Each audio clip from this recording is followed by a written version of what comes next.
All right, now, so welcome back. We're going to take a look at the um, mundane astrology here, the annual revolution, the sun's ingress into Aries for United States. Welcome back. Um, is this still an astrology channel? Well, that's up for you to choose, but it's something I'm interested in, and we're going to take a look at it while there's still a chance. Mercury, the planet of communication, writing letters, thinking, action, trading. Um, it is going to go into Pisces, where it will be very, very confusing and difficult to discern what's going on and whatnot like that. So we don't really have another chance to really dive into this in any way until Mercury goes into Gemini, which will be quite a different flavor than Mercury in this last degree of Aquarius here. So we're going to take a look at it. Hope you like it. Leave a thumbs up if you would like to see more of this kind of stuff. But, well, now, let's take a look here. Let's pray to God that He'd give us understanding of these things in Jesus' name. Amen. So, thank God. Let's look here. Now, we have Virgo rising in this chart. So that indicates the people in general, right? So that's the first house. The 10th house is generally the government. We're going to use derived houses here to look at a few things. I did a little research on this, just kind of brushed back up on my William Ramsey type thing, but we're going to do as best we can. So Mercury in this chart is ruling the ascendant. Mercury is in the 8th house of death, taxes, other people's money, losses in general. Generally, death is indicated by the 8th house. And we have several planets in the 8th house here in Aries, including the sun. Now, the sun indicates the rulers of the people, government figures, people in positions of power, notoriety, acclaim, that kind of thing. So it indicates a loss or death to those kinds of people here. So the sun and Mercury indicating the government and the people in two different ways here in this chart. Jupiter is also here, which is with Chiron, if you want to use that. Chiron is, wounds, things that are persistently difficult to cure in a lot of contexts. It's like a persistently open wound. So I see Jupiter here as kind of adding to that, kind of adding to, these losses we see here. And we're going to look at the September chart too, which has Saturn in the 8th house here too. So big 8th house themes coming up in the world here. And if you don't know about mundane astrology, we're really looking at the what is going to happen for pretty much like the most like essential, I want to say, context for things, like what happens like in the world, what happens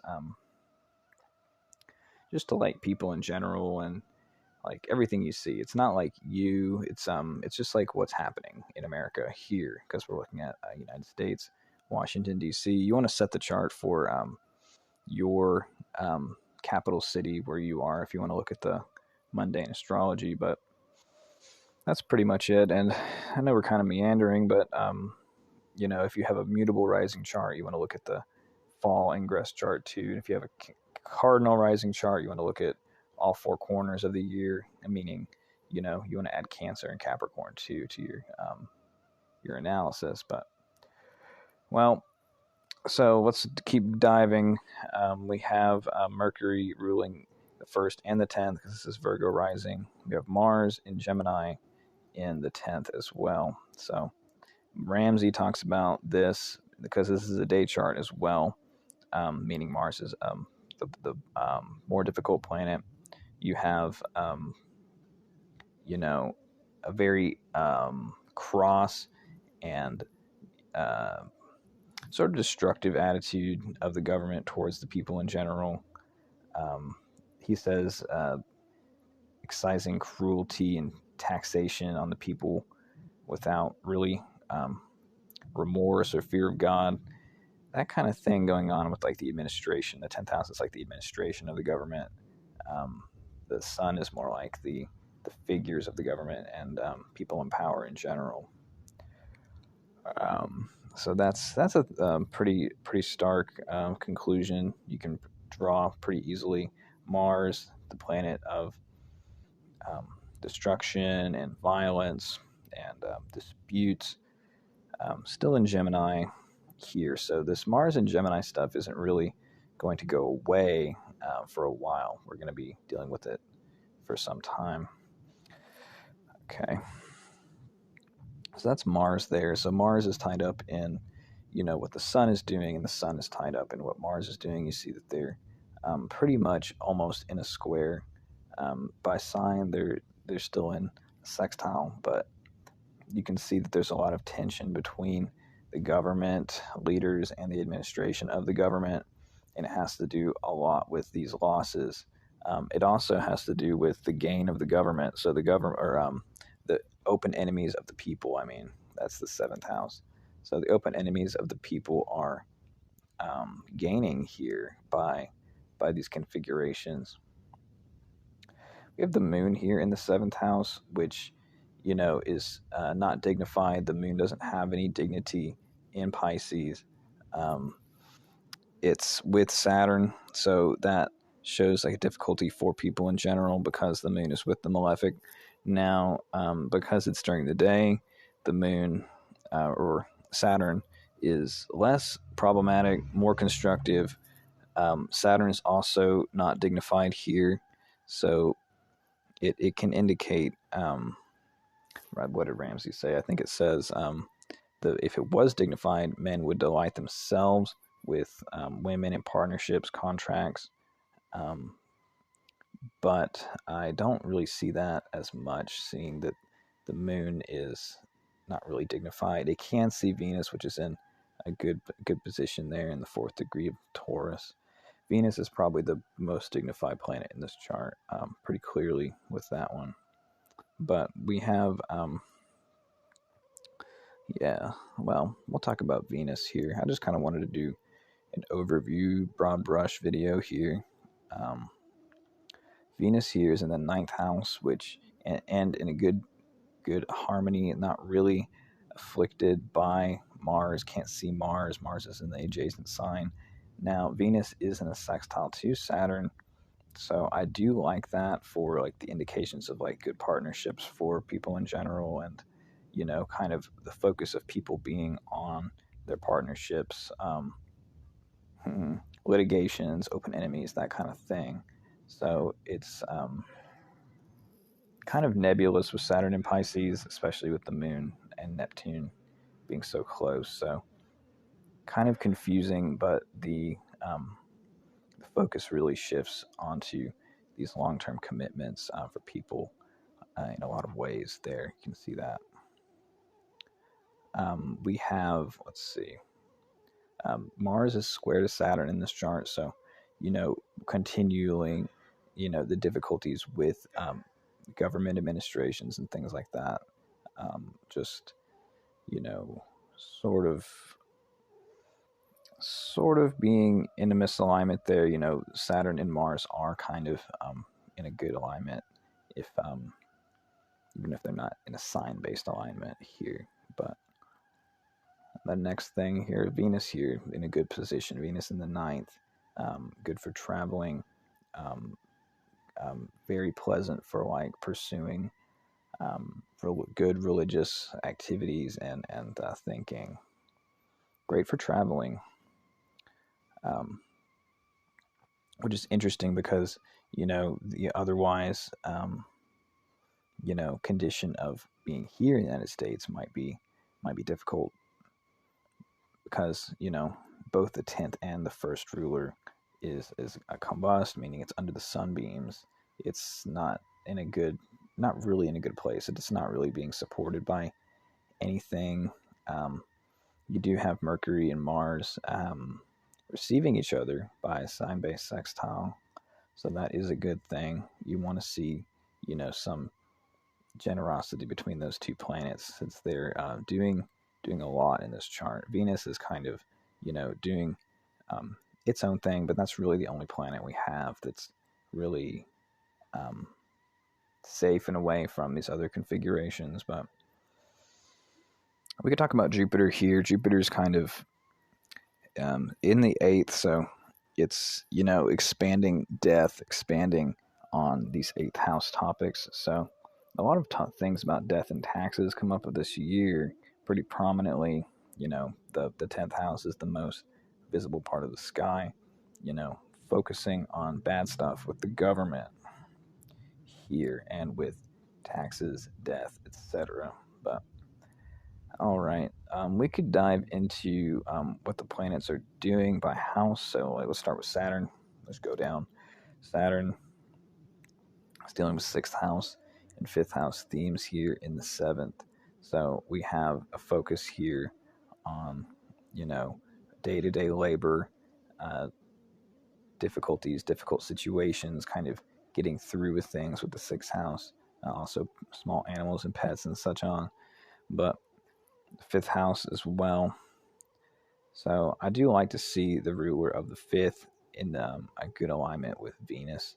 That lends a lot to just enjoyment, but it's a Saturnine type of enjoyment. It's within a good container. It's it's Saturn in Pisces is not much of a contained thing, but when things do find their container, it is I think kind of sweet in a way.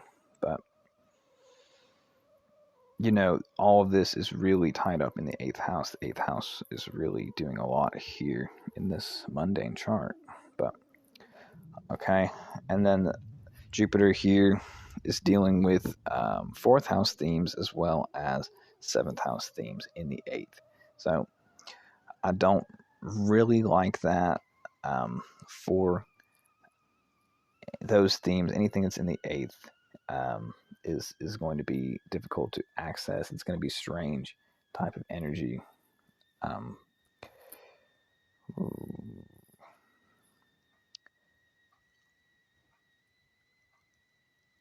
huh. So home life losses related to home life, losses related to as well. Partnership life, um, sort of difficult. Um, as well. Mars is the dispositor of both the Sun, Mercury, and Jupiter here. So it's everything is kind of like held within the container of the ongoing prominent difficulties and destructions that are going to be in your face. They're going to be in the news. It's going to be things like that playing out that we kind of have to work the good things of life in around. Jupiter is like the good things of life, and that's where the moon is in Pisces, where Jupiter rules. So we see ongoing difficulties with that, kind of having to fit that container well now. And let's see what else we have. Just going down the chain. The sun here is ruling 12th house themes. So the sun in the 8th ruling 12th house themes.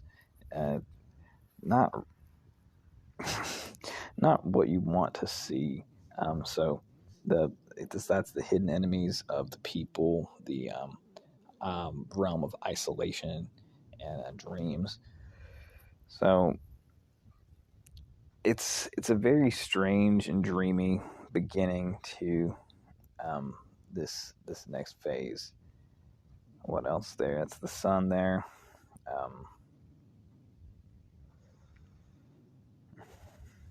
Mars there. So Mars is dealing with 8th house themes, like we said, as well as 3rd house themes, where the South Node is.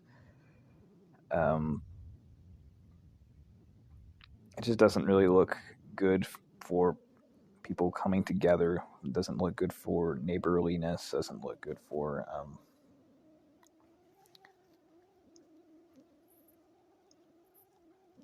yeah. I mean, it's like a prominent unneighborliness there. But moving ahead, we have Mercury dealing with first house and 10th house, like we talked about. So the eighth house is such an unseen, strange place to have, dealing with like almost every aspect of this chart. Really, only Venus is safe from this eighth house um, business, which is interesting because Venus is ruling the second house. So, I mean, could be easy to gain or to um, make money. Not financial advice, but money is related to these ninth house themes of travel, education, um, kind of kind of business here. Then to finish it off, the moon is dealing with 11th house themes of community and networks and help. Um, so the way to find help or the way to find but the situation of help and community is going to be like kind of focused around these partnerships, nebulous as they may be, with the Saturn in Pisces and the Moon near Neptune. But okay, that's kind of a good broad brush of kind of what's going on. But we will go to the next chart here, which is for September, just to kind of give you an idea of how things will shift. I like this chart more. It still has this eighth house topic here with Saturn in Pisces in a night chart. So Saturn becomes the more difficult planet, harder to find structure here with things. I think that although this first chart we looked at, it does have more prominent, irritating, destructive qualities to it with Mars in the 10th. It is easier to find structure through your partnerships in this other chart. In this chart, you have Saturn in the 8th, ruling the 7th and the 6th. So, you're starting to see the long-term effects of these losses that came up, whatever that might have been. It's just continuing with that. It's interesting that Saturn is in the first degree of Pisces in both charts, but in this chart it's retrograde. So kind of going back and continuing to dwell on these losses and so on. But it is interesting here. You see that Jupiter is in Taurus. Jupiter is in the fifth, or really the 15th degree of Taurus, right in the most fixed part. It's retrograde. We didn't have any retrograde planets in the last chart, which was interesting to note, because really there'll be a lot of forward activity, a lot of hustle and bustle kind of thing going on. But to kind of dwell on this one here, Saturn in the 8th, that unfortunately is some kind of cold disease, some kind of Saturnian affliction that is, affecting people in general. The people in general, by the way, are ruled here by the sun. So we have the sun in its fall or depression in Libra, co-present with Mars in Libra, which is also in its fall, or its exile. So you have an exiled Mars, a fallen sun, in a night chart. So the better malefic in this chart is Mars in the 17th of Libra. But I'm kind of getting all over the place. Let's pick a place to start and just kind of chisel at it from there.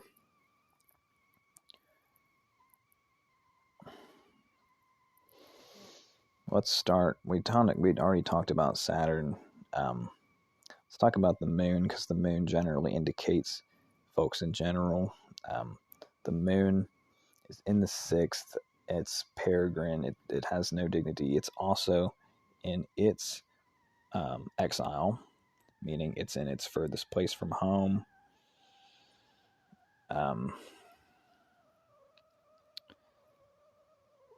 So this one's easy. What Ramsey says about this one, the moon in the 6th says that if it's dignified, people will leave their accustomed wickedness and but if not dignified, quite the clean contrary. So I think it's continually more difficult. The sixth house is a house of sickness as well. So you have losses indicated by Saturn in the eighth, ruling over sicknesses. So it doesn't look good for the desire for perhaps there not to be some major disease going about, or long term effects of these diseases that we've had to deal with. So kind of dealing with disease or some kind of labor, unwanted things that you have to do to deal with. That's kind of a sixth house thing. Um, we'll go to Mars here. Mars in the third. Indicates people will not associate with their neighbors and they will instead envy and hate each other. That's what Ramsey says here. And I think that's even more the case with Mars and Libra. It'd be strange, passive aggressive, sort of odd energy. Mars and Libra is not as effective. It's more about controlling your anger with Mars and Libra. That's a much more effective strategy. But let's see, Jupiter in the 10th. We have, I can't quite remember what I read about that one. Well, Jupiter doesn't really dignify here. We have Venus in Leo with the Sun in Libra. So undignified Venus with um, um, the Sun in Libra in its fall. Kind of, at least they can see each other and they're in each other's houses, so there's some support there.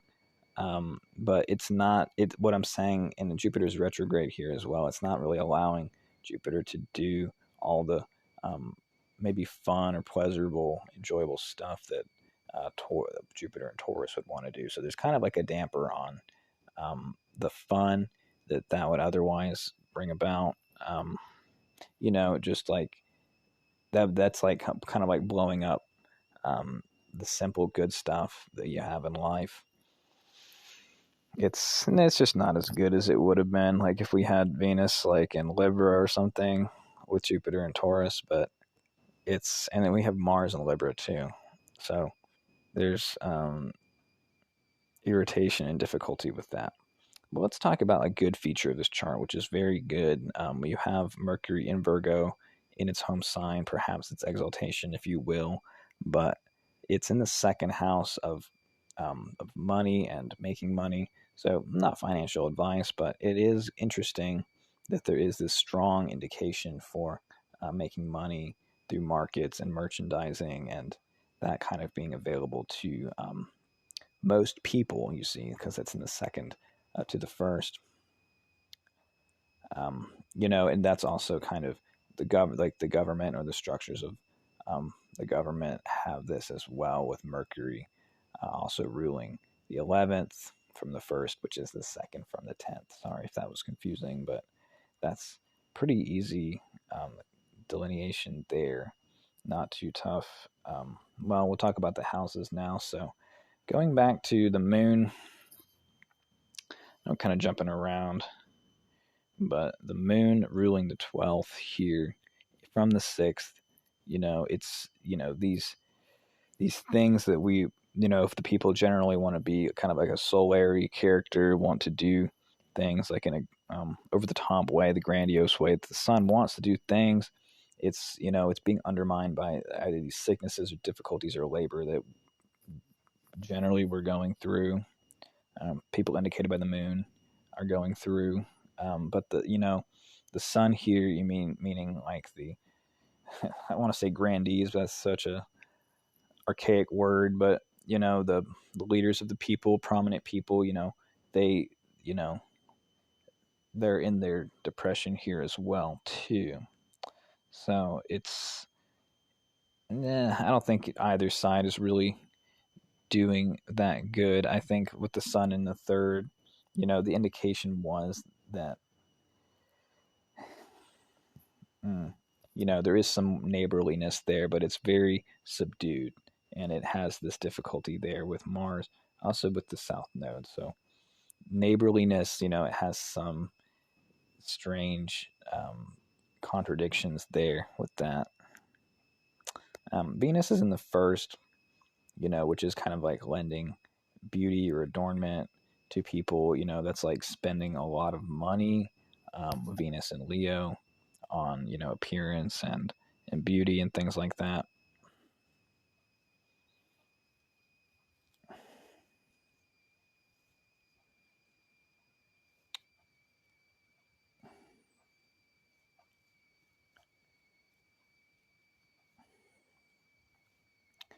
Well, now I wonder what else we can really pull out of it. It's I like the second half of the year more, I gotta say, except for this just looking at the right side of the chart, it's like this malaise that comes on with these difficulties with sickness and loss that are ongoing long term, difficult to deal with, difficult to really restrain with Saturn there.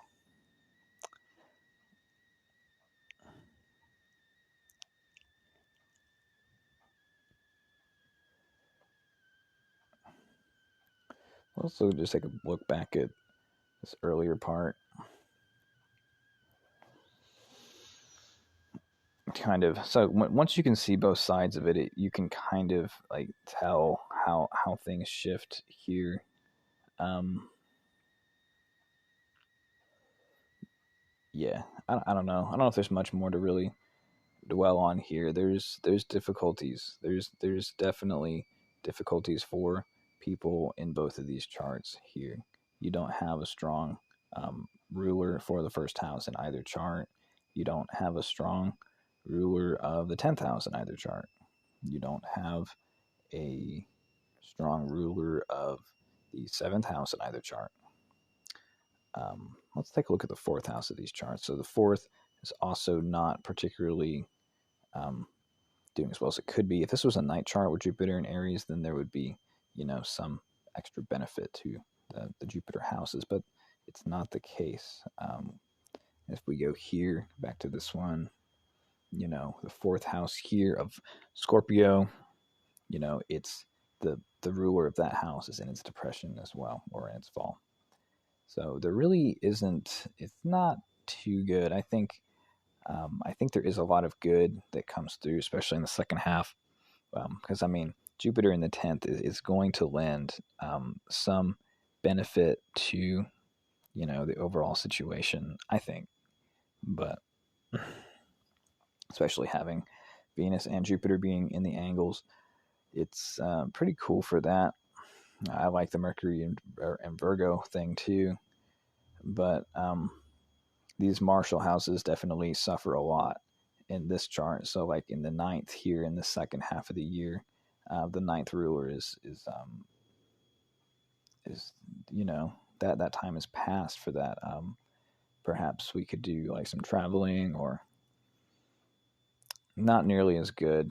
It looks like the focus is much more on the difficulties in the neighborhood and things like that. There's just not as much opportunity to travel for people in general, and that's when you count from the first, you're talking about people in general and the general course of life for people. We could count from the 10th. We could count from the sun, but we won't here in this video. What else is there? So the moon and the sun here are in a square. So there's really a disharmony between the government, the leaders, and everyone else. It's there's a discordance there with that. Um, I wonder if we can pull anything else out of these aspects. So Jupiter and Mercury are in a almost exactly in a trine. Looks like it's building up to a nice trine there. So there's there's a lot of good that comes about, and I think it can be worked with in the market in a way that's very interesting. Not financial advice, of course, but it's definitely interesting in that way. What else do we want to look at? Um, I don't know, but well, I hope that was helpful or useful or something. But we will be going into Mercury in Pisces, which happens very quickly because you see that today's this I think the 2nd of March. Mercury will fly through Pisces and then um, enter its combustion, which is 15 degrees of the sun, and stay there. You see Mercury and the sun will be very close during the revolution, so it's plainly difficult and difficult to discern with Mercury under the beams. It'll be hard to tell what's really going on with us, with the government, with all that stuff. So, but it's interesting that in both charts we have at least one very strong planet without really any impediment. Venus in this chart in the 9th of higher education, learning, religious orders, traveling, and gain through that because of Venus ruling the 2nd. Very interesting. That is also the 12th from the 10th. So it does lend some suspicion, because it indicates that there's a Venusian figure that's undermining the government in some way, doing something that is well placed, that is secretly doing something that undermines the government process and things like that. Also, the moon is 12th to the sun in this chart. It's a waning moon. It's a balsamic moon. There's almost no space between the moon and the sun for the new moon. It's only 12 degrees. So it doesn't really lend much. It's not a waning. It's not a waxing moon. Um, it's not doing much. So I kind of see this time being, good. If you want to leave the country, you want to deal with other things than what we're dealing with in America. I kind of see that as being really the focus, really the drive. You have the Venus next to the North Node. It gives that a lot of emphasis, a lot of craving for that, doing simple good things other places. Where those would be, I don't know, but it does seem to show that that's like where the good stuff is. That's also like the internet, so there could be just escaping to that place on the internet that we can kind of take solace away from all the ongoing difficulties. um,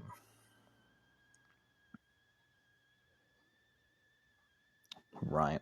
If I may release this video, I might not, but if I do, then I'll be back to kind of do a recap, because we'll kind of get a sense of like how things are and like what things are.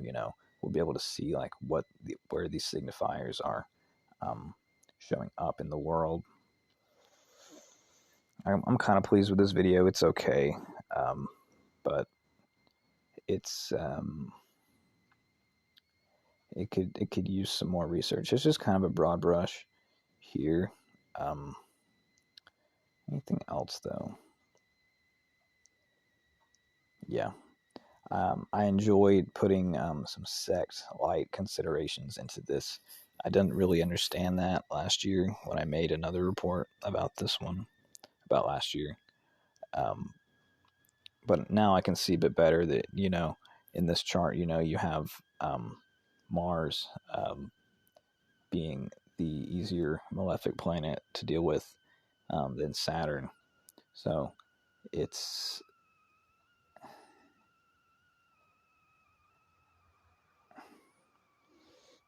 there's a lot of eighth house in both these charts, and that kind of lends itself to more difficulties than we would otherwise like. But anyway, y'all take care, and I will see you next time. Bye.